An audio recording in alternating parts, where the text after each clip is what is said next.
Pain is not just a feeling, it's a presence. It sits with you when you're alone. It speaks when no one else does. It doesn't knock before entering. It just shows up and stays. When someone tries to break you, they don't always do it with loud outbursts or fists flying. Often, it's quiet, it's calculated, it's subtle, and that makes it even more cruel. The words they use may sound casual to someone else, but they strike like a blade against your identity. The silence they give you might seem like peace, but you know it's punishment. And somehow you end up sitting there wondering how it got this far. You replay moments in your mind like a broken film reel, looking for where you went wrong, what you could have said differently, how you could have been better. That's what pain does. It turns your heart into a courtroom, and you're always the one on trial. To acknowledge pain isn't weakness, it's honesty. And if you can't be honest with yourself, you'll spend your life covering up wounds that never get the chance to heal. This kind of pain, the kind that comes when someone deliberately tries to break you, isn't a paper cut. It's a deep, invisible bruise that spreads into everything. It changes the way you walk, the way you breathe, the way you trust. And if you're not careful, it changes who you are. So yes, we acknowledge pain, not to drown in it, but to refuse to pretend it doesn't exist. Pretending is exhausting. Pretending tells you to keep smiling when everything inside of you is shaking. But pain doesn't ask for pretense. It demands presence. It says, "Here I am. What will you do with me?" Some people don't want to talk about pain. They want you to rise so fast, you forget how to feel. They want you to quote something inspirational, say a prayer, and move on. But that's not how healing works, and that's not how life works. When you've been broken by someone, or they've tried to break you, there is a tearing inside. Something is taken from you, maybe your voice, maybe your trust, maybe just a part of your joy, and you have to name that before you can take it back, because if you don't, the pain becomes buried alive. And buried pain doesn't stay buried, it grows in the dark. It comes out in ways you don't expect: anger in your voice, distance in your relationships, restlessness in your spirit. Sometimes the worst pain is not even what they did, it's that they did it on purpose. That they knew exactly what they were doing when they said what they said, when they ignored your cry, when they played with your mind. That intentionality hurts more than any insult, because you start to ask yourself, if they really saw me, how could they treat me like this? And that question alone can keep you up at night. You try to explain it to others, and they don't get it. They might say, just move on, or don't give them power, but they weren't there. They didn't hear the tone. They didn't feel the chill in the air. They didn't watch your spirit sink after every interaction. So you learn to carry it alone, and that's the cruelest part of this kind of pain. It isolates you. But I'll say this, if you're feeling pain, that means you're still alive. It means you're still tender. It means your heart hasn't turned to stone, and that's something to hold on to, because pain isn't the enemy. The person who tried to break you, he's not even the final enemy. The real danger is in forgetting who you are, forgetting your worth, letting someone else's actions define your value. That's where pain becomes something darker. So when you acknowledge pain, you're doing something holy. You're saying, this hurt, this wasn't right, I didn't deserve this.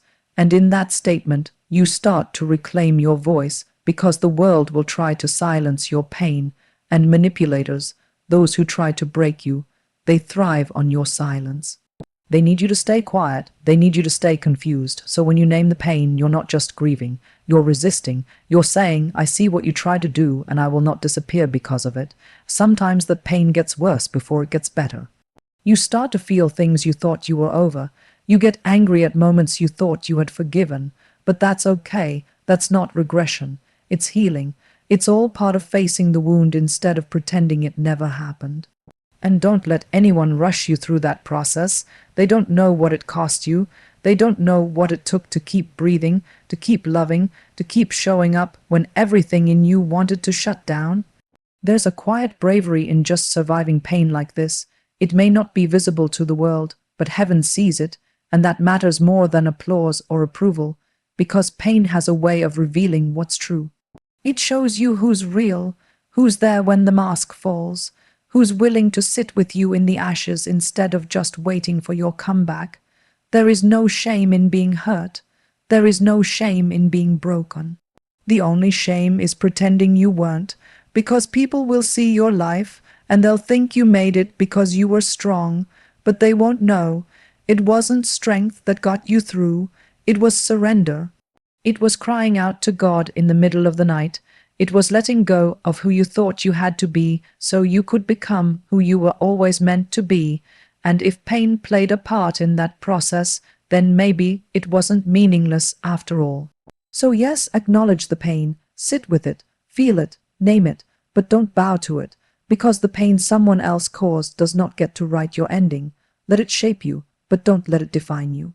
Let it break the illusion, not your identity, because who you are, at your core, is not fragile.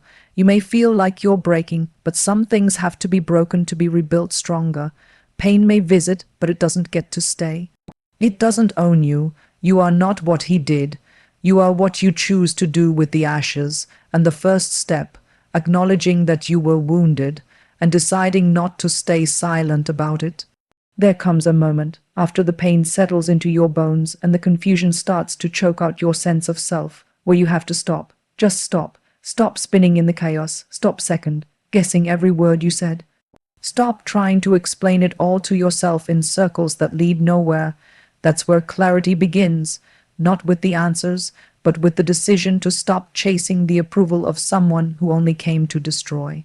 Because when someone tries to break you, they don't just come for your heart, they come for your mind, they cloud your vision, they distort your sense of reality, they turn the truth into something that feels just out of reach, like you're grasping at smoke.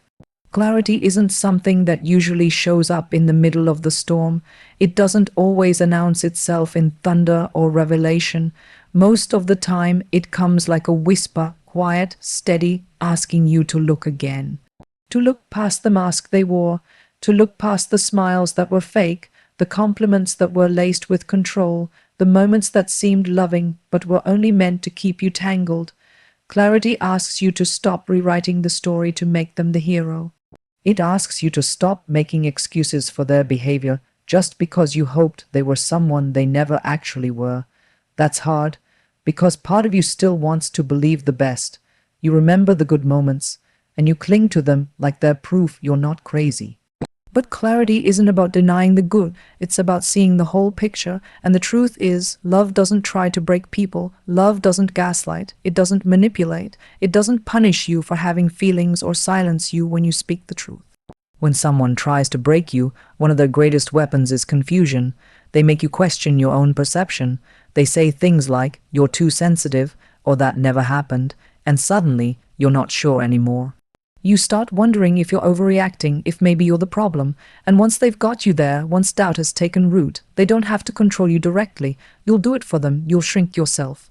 You'll walk on eggshells, you'll analyze every text message, every silence, every shift in mood. That's not love, that's bondage, and the only way out is clarity. But clarity doesn't come to the one who keeps trying to fix the unfixable. It comes to the one who's willing to open their eyes, even if it hurts to see. There's something sacred about finally seeing things as they are, not as you hoped, not as you imagined, but as they truly are. It's painful, it can feel like a betrayal, especially when you've spent so much time defending them, protecting their image, believing in their potential. But potential is not character. A person can have potential and still do deep harm. They can speak truth and still live a lie. Clarity says, don't judge them by what they said they'd do. Judge them by what they did. Don't weigh their worth by what they promised. Look at what they delivered. Were you left whole, or were you left wondering if you were ever enough? It's easy to see clearly from the outside. People might say, "I would have never tolerated that," or "I could see right through him." But they didn't live it. They didn't hear the apologies in the middle of the night. They didn't see the tears, real or fake. They didn't feel the guilt that was handed to you like a burden you never asked to carry. Clarity isn't always about being smart, it's about being honest. And honesty requires courage. It means admitting that maybe you ignored the red flags, that maybe you stayed because the fear of being alone felt louder than the pain of staying, that maybe you tried to save someone who was never drowning, just dragging you under. But here's the thing, clarity doesn't shame you for where you've been. It doesn't mock your pain or laugh at your mistakes. It simply calls you to see what's real, to see the difference between affection and control, between care and manipulation, between genuine connection and conditional attention. Because once you see it, once you truly see it, you can't unsee it. You can't go back to pretending they didn't mean to hurt you. You can't lie to yourself anymore, and that's where the shift begins. That's when you start to reclaim your mind, because long before your heart was ever broken, your mind was being molded, bent slowly, subtly, until you couldn't tell the difference between love and fear. Clarity breaks that spell. It's like standing in a room that's been filled with fog for so long, you forgot what clean air felt like. Then one day, a window cracks open and the fog begins to lift. You start seeing the outlines of truth. And it's not pretty at first. In fact, it can be ugly. Because seeing clearly often means seeing how long you've been gaslit, how deeply you've been wounded, how much you compromise just to keep the peace. And yet, it's liberating, because clarity doesn't just show you them. It shows you. It reminds you of who you were before they started twisting your reflection. It reminds you that your voice is still yours, your thoughts are still valid, and your worth has never been tied to someone else's opinion of you. But be warned, clarity doesn't always bring immediate comfort. Sometimes it brings grief, grief for the time you lost, grief for the love you gave that was never honored, grief for the version of you that bent so far just to be seen, but don't run from that grief. It's proof that you're awake. It's the beginning of getting free, because once you can see the game for what it was, you stop playing, you stop performing, you stop explaining yourself to someone who never cared to understand. And that might be the very thing that breaks their power over you. Clarity is strength. It's not loud. It's not angry. It doesn't need to announce itself. It simply knows. It stands calmly in the face of the lies and says, no more. And when they come back, and they often do, with sweet words and empty promises, clarity is what will keep you from falling again, because you'll remember how far you had to crawl just to breathe again. You'll remember the nights you questioned your own sanity. You'll remember how much you lost trying to hold on to someone who was never holding on to you, and clarity will whisper, not this time. This is the power of clarity. Not that it makes the pain disappear, but that it gives you the strength to face it without fear. It gives you the eyes to see truth even when it costs you the fantasy. It calls you out of the fog and into the light where healing can finally begin. There's a moment in every battle where you reach the edge of yourself, where everything inside of you screams to retaliate, to prove a point, to make them feel even a fraction of what they made you feel. And for a split second, it feels justified. You tell yourself, they started it, they tore me down, they broke what I never gave anyone else permission to touch. And that voice, it's loud, it's angry. It wants justice, but more than that, it wants revenge. Because when someone deliberately tries to break you, there's a deep ache that justice alone can't touch. It's personal, and personal pain often breeds the desire to hit back just as hard. But there's a difference between power and strength. Power can destroy, strength chooses not to. The world will tell you that revenge is power, that if someone hurts you, you take your dignity back by hurting them more. That the only way to show you've risen is to crush whoever stepped on you, but that's not rising, that's sinking, just in a different direction, because when you spend your energy plotting their downfall, you don't get your peace back. You just end up tied to them in a whole new way. Their actions may have wounded you, but now your thoughts about them begin to own you. That's not healing, that's captivity. And the cruel irony is this: the person who tried to break you still has a hold on you, not through control, but through your own desire to get even. Inner strength doesn't always look impressive. Sometimes it looks like silence. Sometimes it's walking away when you have every reason to stay and fight. It's choosing your peace over proving your point. It's taking the hit and refusing to return it, not because you're weak, but because you've counted the cost. You've looked at what it takes to destroy someone and said, that price is too high for my soul. That kind of strength isn't celebrated much. It doesn't get applause. It doesn't feel good in the moment. But it's the kind of strength that builds character, the kind that lets you sleep at night, the kind that keeps your hands clean when everything around you tempts you to throw dirt. There's a lie that says forgiveness is soft, that letting go means letting them win, but inner strength knows the truth. Forgiveness is not weakness, it's war. It's war against the bitterness trying to take root in your soul. It's war against the lie that says you need to destroy someone to restore your worth. You don't, you never did. Your worth isn't tied to how deeply you can hurt them back, it's in how deeply you can refuse to become them. Because that's what revenge does. It turns you into a mirror of the one who hurt you. And you weren't made to be their reflection. You were made to be whole. Some people will see your refusal to retaliate as weakness. Let them. They don't know what it took for you to stay quiet. They don't know the fire you had to hold back. They didn't hear the prayers whispered through clenched teeth, the nights you wrestled with God, begging for justice but choosing peace instead. That kind of strength isn't loud. It doesn't boast. It doesn't make a scene. It just stands, quiet, steady, unshaken. And sometimes that's the loudest response of all. Inner strength is not passive. It's fierce. It's disciplined. It's knowing that revenge might satisfy your pride for a moment, but it will starve your soul for years. And maybe no one else will ever understand why you chose to rise instead of strike back. That's okay, because strength doesn't need an audience. It's not performed, it's lived. It's the woman who walks away with her head high, not because she's unaffected, but because she's unwilling to be reduced to what they tried to make her. It's the man who chooses to bless when he could curse, because he knows that hate only multiplies when you feed it. And strength refuses to feed what it wants to be free from.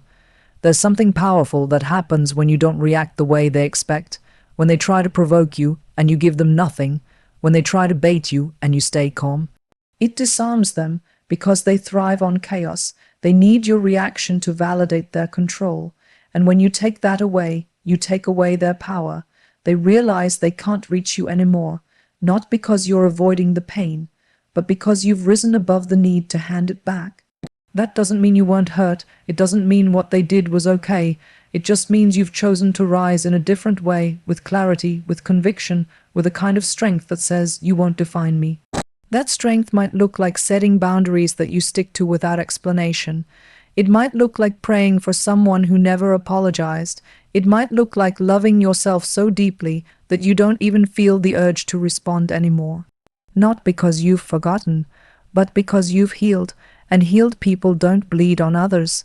Healed people stop cycles. Healed people walk away from destruction and build peace from the ashes. There are people who think that strength is in the comeback story where you show them all, prove them wrong, crush what tried to crush you, but sometimes the comeback is quieter than that. Sometimes it's just the strength to keep walking, to keep loving, to keep choosing joy when sorrow would have made more sense. That's strength, that's real power, not to crush your enemy, but to become someone they can't touch anymore, someone they can't define, can't provoke, can't manipulate. Because once you've seen who you are, who you truly are, you stop letting broken people decide your worth. You don't need to announce your strength. You don't need to explain your peace. Just live it. Let your joy speak louder than your revenge ever could. Let your growth shout where your anger used to roar. Let your calm be the evidence that they didn't win, because people may never know what you endured, but heaven saw, and you saw, and that's enough.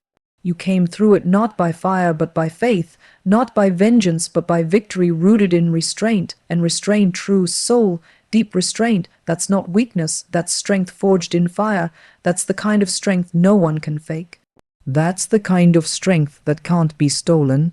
And when they look at you, expecting the wound to still bleed, but find only scars that don't flinch anymore, when they realize you're not waiting for their apology to move on, not waiting for them to feel what they made you feel, when they see that you've chosen strength over revenge, grace over retaliation, purpose over pride, that's when the regret will settle in, because nothing haunts a person more than seeing someone they try to destroy become someone they can no longer touch. You were never meant to live bowed under the weight of someone else's opinion of you. You were never meant to build your worth from scraps of validation, tossed to you only when you performed the way they wanted. Somewhere deep inside, even when everything was broken, even when you forgot how to breathe beneath the pressure, you still carried something that couldn't be touched. Something no insult could destroy, something no manipulation could unravel. That something is who you truly are, that is divine identity, not the image you tried to maintain, not the reputation you fought to defend. but the truth of who you were created to be, before the rejection, before the heartbreak, before someone tried to convince you that you were less. There is a weight to that truth, a glory in it. And the moment you begin to remember it, not in your head but in your spirit, that is the moment everything starts to shift, because once you know who you are, you stop settling for places that ask you to forget it.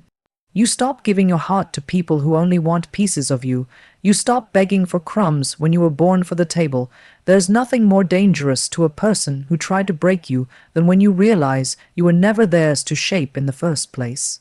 That the authority they claimed over your worth was a lie, that your value wasn't up for negotiation.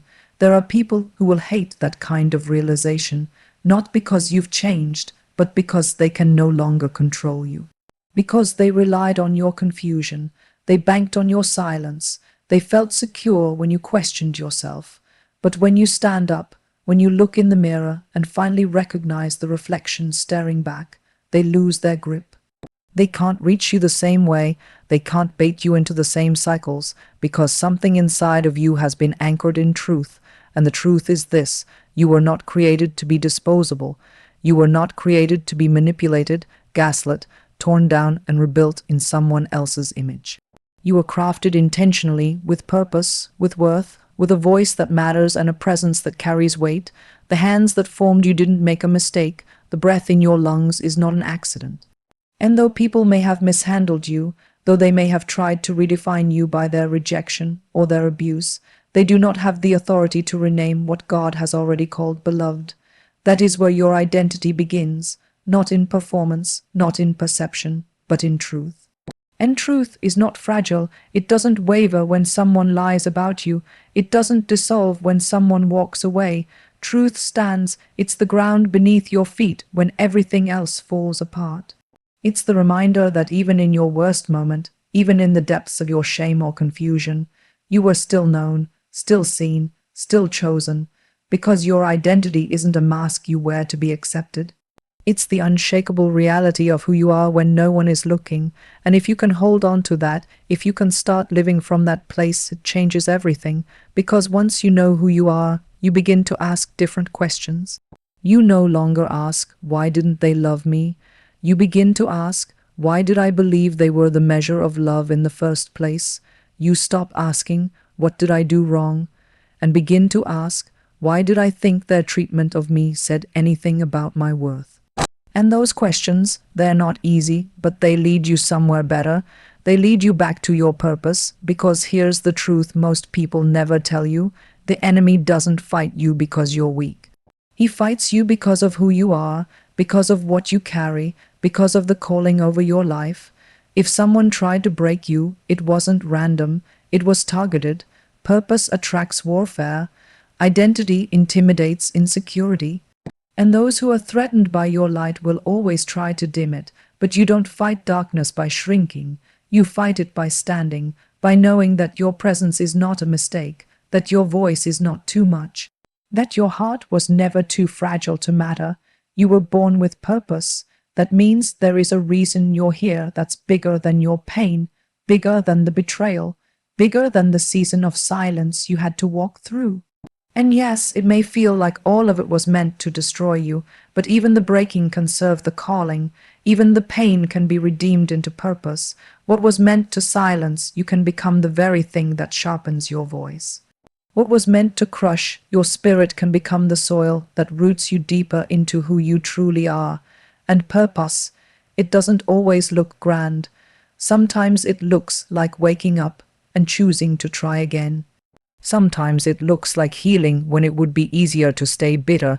Sometimes it looks like becoming the person you needed when you were hurting. Purpose isn't always about platforms. Sometimes it's about persistence. And people may never understand the battles you've fought just to stand where you are. But you know, and God knows, and the purpose woven into your life doesn't require applause. It just requires your yes. But let me be clear.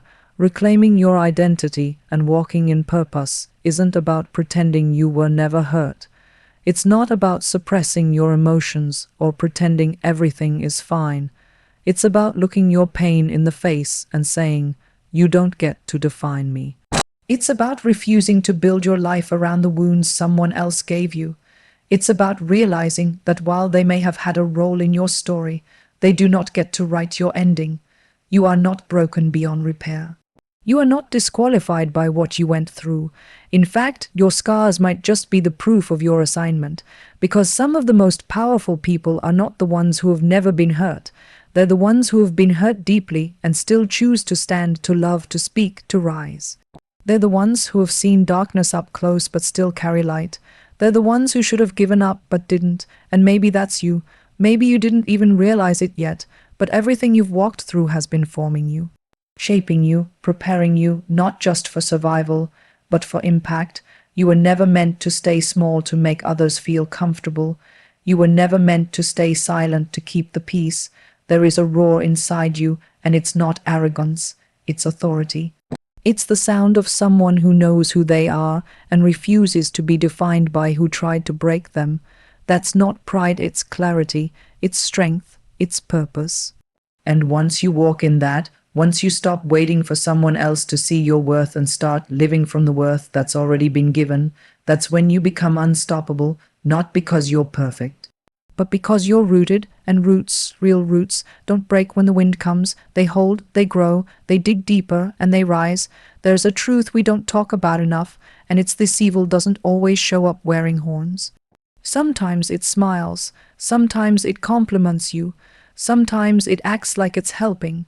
But underneath that charm, beneath the smooth words and good intentions, is a quiet goal: to pull you away from yourself, to confuse your convictions, to manipulate your mercy, and by the time you realize what's happened, you're already standing in a version of yourself that barely feels like home. That is the warning. You don't fall overnight. You get chipped away, slowly, quietly, thought by thought, comment by comment, glance by glance, and before you know it, you start doubting what you knew deep down. You stop asking, is this right?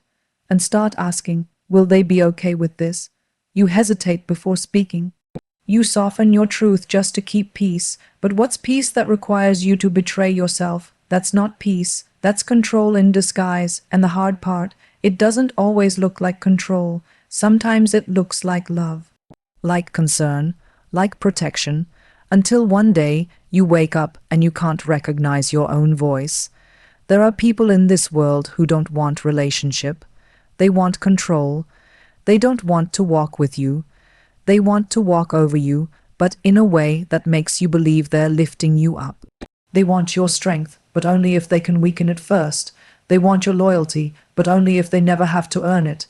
And when you start to see clearly, when you start to speak up, when you begin to walk differently, they panic. Because they've lost their grip, they don't know how to love someone they can't control, so they change their tactics, they play the victim, they twist your growth into betrayal, they call your boundaries an attack. But don't be confused. That's not love resisting injustice. That's pride losing its favorite puppet. The warning is this: if you're not careful, you'll begin to call dysfunction devotion. You'll begin to think that being loved means being managed. You'll start to believe that your worth is tied to how well you perform for someone else's comfort. But love doesn't suffocate. It doesn't twist your identity until you're unrecognizable. Real love, truthful love, protects freedom, not control. It invites you to be fully known, not just selectively accepted. So if someone says they love you, but only the version of you that stays small, silent, agreeable, that's not love, that's convenience. That's manipulation dressed up like care. And there's another layer to the truth that's even harder to swallow.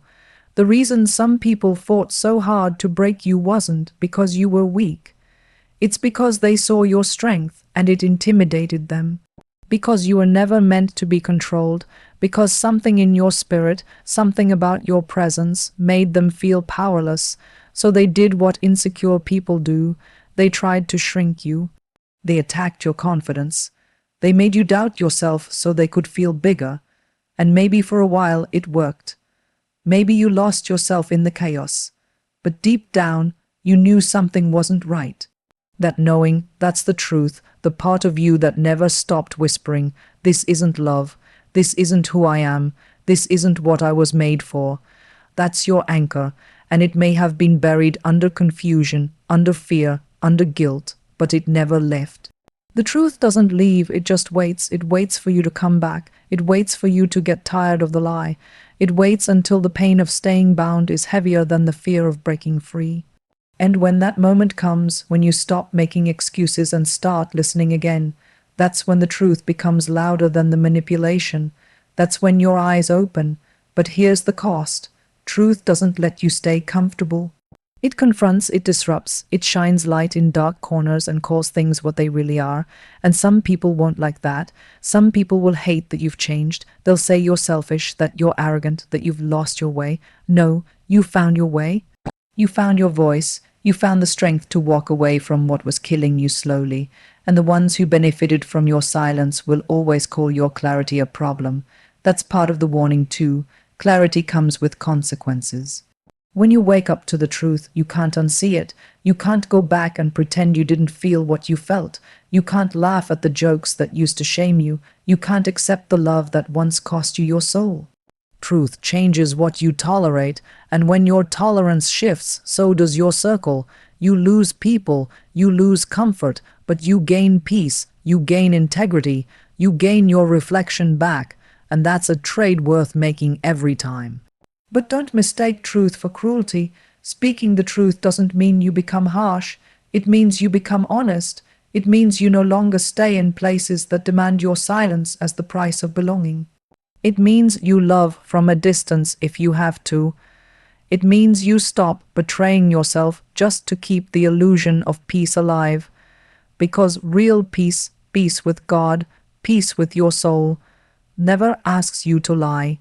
Never asks you to perform, never asks you to suffer quietly so someone else can feel powerful. The truth will cost you, but the lie costs more. The lie costs your clarity, your calling, your joy, your sense of self. It erodes your spirit one compromise at a time.